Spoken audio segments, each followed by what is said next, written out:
I can hear a leaking or hissing sound. What should I do? If you encounter this problem, there are two things we're going to want you to address. The first is the leaking and hissing sound you're hearing around the CO2 bottle valve connection with the receiver? If that's the case, you're going to want to make sure that you have a good hand-tight seal on the bottle, or you're going to want to inspect the O-ring by removing the bottle and again making sure that the O-ring is in good working order. We cover in more detail in the CO2 Basics section issues related to leaking CO2 bottles.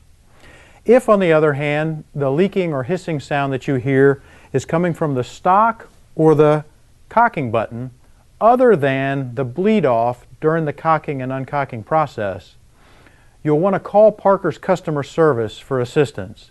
Do not attempt to open or disassemble the crossbow. To do so could void your warranty, and by calling us, we'll be able to address the issue and provide you with the assistance that you need.